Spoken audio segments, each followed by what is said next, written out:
All right, this is West Canty. Got Craig over there and Mark over that way. Let's see if I can find Kristen's house. Didn't recognize it because there's a side patio. I don't know how far.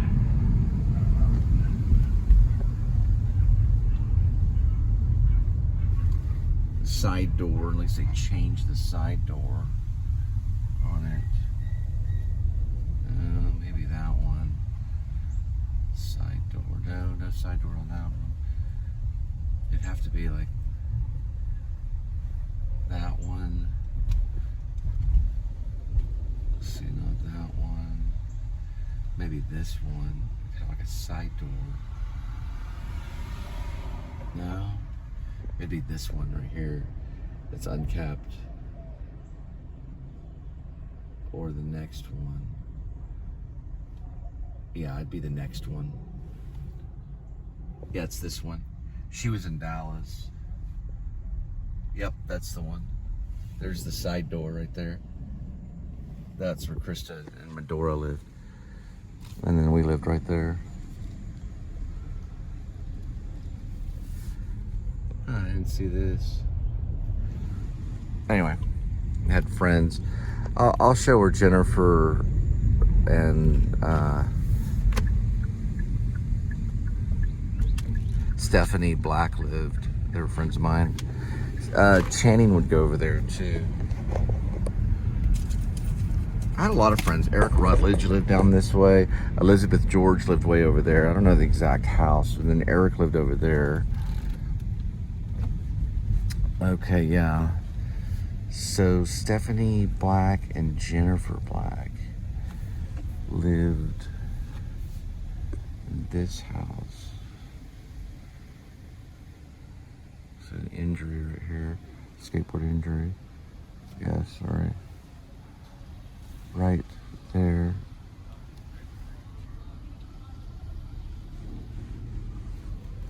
Right next. They live right there. And then, yeah, there. Jennifer and Stephanie Black live there. Tim Largent used to come over all the time.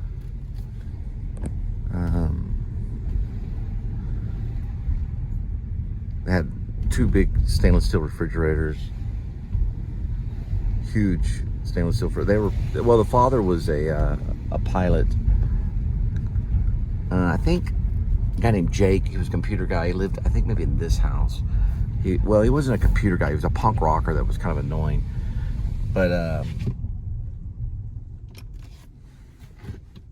he lived somewhere in one of those houses. I would try to go find Johnny Simon's house, but I tried to find it before. Look at this angel. Well, we know about that. Look over an angel. It looks like a fairy. We used it wasn't a real angel. It was like the wings were kind of, I don't know if the wings were real or not. They're plastered onto like a, I don't know if it was a statue or not. I think it was it was all made out of like a styrofoam kind of thing. We did the play Look Homeward Angel. It calls for an angel, a full statue angel on it. We got the wings, I think, from these weirdos in TCU. They called them Satanists. And they had the wings, and then we brought the wings over and then pretty much put them on the angel. Probably epoxied them on there somehow. It was like made out of styrofoam. The body was styrofoam and was sculpted.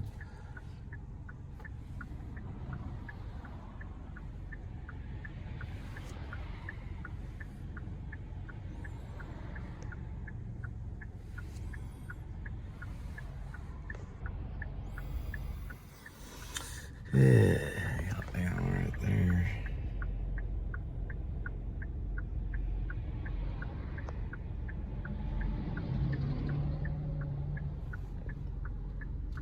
My goodness.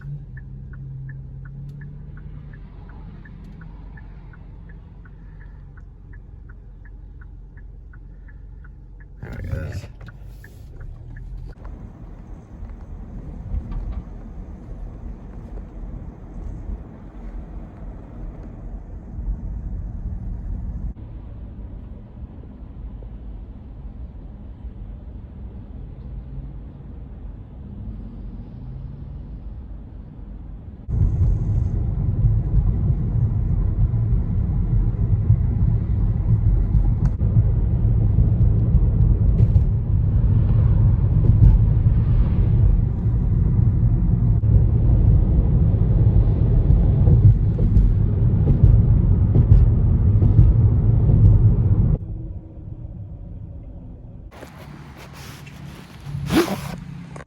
right, 639 for 1.7, two-parter.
All right, next one, 655, 10, 3.5.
All right, 723, 7, 3.3.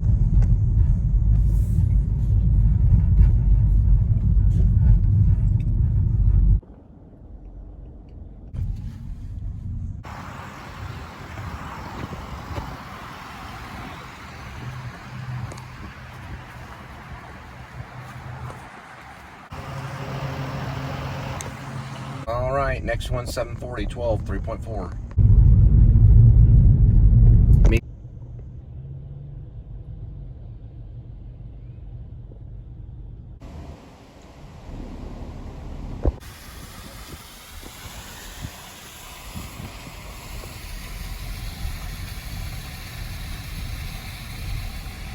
This is called Picasso.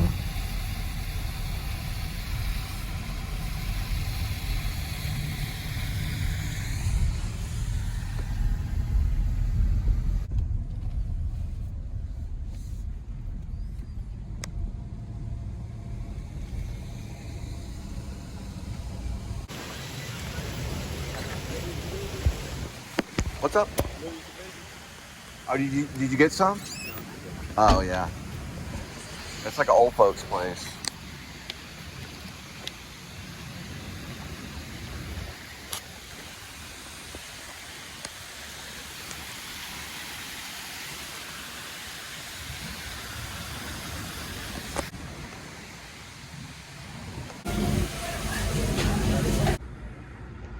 All right, whoops, 8042.5. This is a three-parter.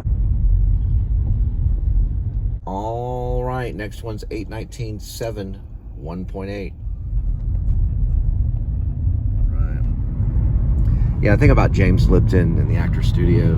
One of the questions that he did ask you, well, two of the questions. When I auditioned in New York the first time, I was living in Denton, and I had just graduated. Danny and I, the brother of Johnny Whitworth from Empire Records, Danny and I auditioned. We did a scene from Bent because I thought it was dramatic, and Richard Gere did it. So Lipton sees it and everything. It's like, it was a pretty good scene, you know. And Lipton says, well, first of all, he asks you, are you willing to commit to 3 years of your life to this program? That was like a big, you could tell that was like a memorized question. And I obviously, well, sure, I wouldn't have tried it if, you know. And then the second one was, are you living in New York? That was, you know, I knew on that one, my answer was, well, no, I'm still in Denton, Texas, you know. So that one was a no. But I said, you know, screw all that. And then I moved to Long Beach and had a place on North Atlantic and was living in California and then traveling back and forth to Hollywood. So then when I saw him again at Actor Studio West and auditioning with Desire of the Elms with the ex-girlfriend of Sam Kinniston, he didn't even ask that question. He knew I was living there. But I can kind of read minds, and I could hear him think, you know, this place is going to kill you, Cole. And then he did ask, are you willing to commit 3 years of your life to this program? I was like, at the time, I was like, sure, but I don't have the money. He was like, well, we can get you some money. So anyway, after a while, next thing you know, I'm flying on a plane after spending almost a year in Hollywood. Or really, it's Long Beach going to Hollywood, but it's close enough. I was flying a plane from John Wayne Airport, which is Long Beach. I didn't take LAX, I took John Wayne back to DFW, where I landed here for about an hour or two, and then got on a flight to New York and started the adventure. New York is an adventure, though, regardless. A lot of those LA actors, they get tired of LA. They're like, well, I want to go on a real adventure. I'm going to figure out all the theaters in New York and see if I can live on ramen noodle. Nowadays, hey, you would be real. Even James Dean would be like, I don't know about it. Even nowadays, Marlon Brando would be like, I'm just going to stick to California West Coast. New York is real crazy right now. You got 180,000 migrants displaced. You got National Guard on the subway. They recommend you make $180,000 a year just to live in the city. You know, a Coca-Cola probably costs, a bottle of Coke, it could probably cost $5. Pack of cigarettes, if I'm mistaken, I've seen it was up to $13 to $17 or something, depending on where you get them. Whew. Anyway, I remember him asking those questions. Meaning he wouldn't have taken you unless you were in the position to be taken. And plus I was already hanging out with people that had won an Oscar, you know? It's like, thanks a lot, Mr. Lipton, for messing that one up for me. I'll fly over to New York City just like James Dean. You're tearing me apart. I gotta go to this back alley. And I've been here for 20 years, but Lipton passed. He's in a better place. He was quite the character to talk to. He knew like 4 languages, Latin being one of them, French, Japanese, probably knew a little bit of Spanish, but he could speak Japanese probably almost fluently. I think he could speak French fluently. He had written books, published books about film and media. He was a soap opera star. He was a doctor and some of the soap opera stuff. He knew like every actor that ever existed. At least if they were famous, then he knew of you, and they knew of him. And then he also hung out with Kurt Vonnegut. He brought him a peace pie. These are like apartments right here. All right, 8:40, 15, 7.6. I think it says something about, it does say something about God. But it's not the step of, keep the step of the Spirit. It's not that one.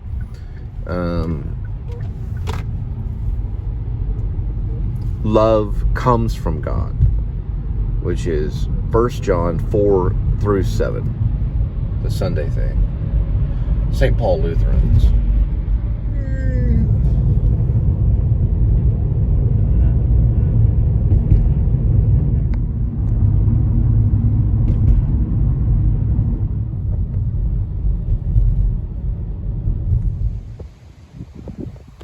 Well, I mean, nowadays, if you are, struggling, or if you're not living a life of convenience, then you're probably McCandless from Into the Wild, living on like a school bus in the middle of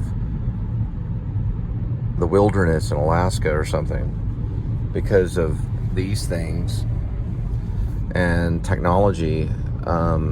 You might be paying the bills by moving boxes around, but OSHA's already made sure that that's okay and you're not hurt by that. Or maybe you're dropping off food for Uber. That could be tough, because I'll tell you why that's tough, doing Uber Eats and stuff. It's because of the uncertainty and the way that they dish out that money to people. It's uncertain. So some people don't even really consider it a real job. It's like a side job. And then,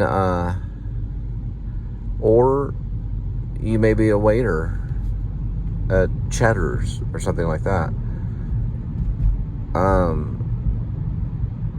And that's, that can be good and bad depending on how well you're at hustling tables. Or you're selling real estate behind a desk where you got to chase a house for 3, 4, 5, 6 months to maybe a year, or even 2 years. And you sell the house and you're good for $30,000 for that year. If you don't sell it, then you're crying. Or you're the president of the United States and you're making like what they make, 120, 150,000, probably roughly 200,000 after the book deals. They're doing like 300,000 a year. They end up millionaires. Even Michelle and Barack Obama produced a movie just recently. Or you're a doctor, and you're making $1 million a year. You might be in LA or you might be in New York. It just depends on how you want to tug it, and how you're paying bill. Well, I personally think,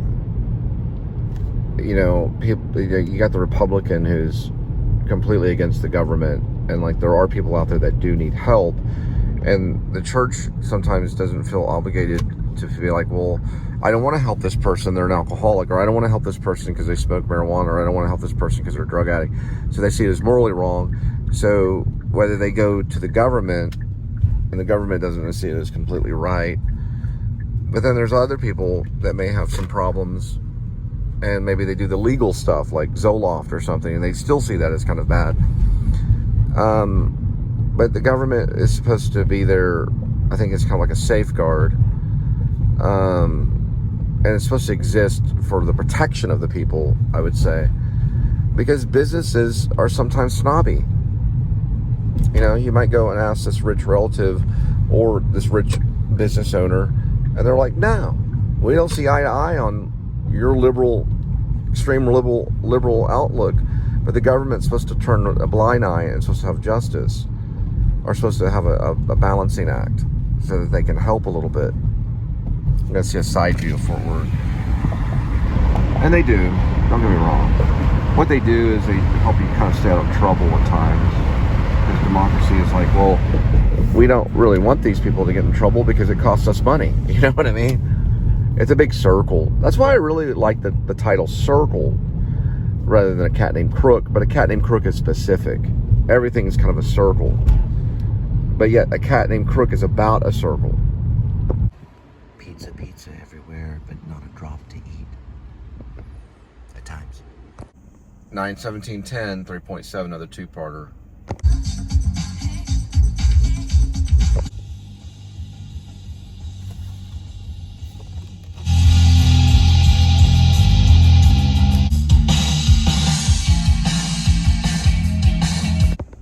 right, next one, 92610, 3.8.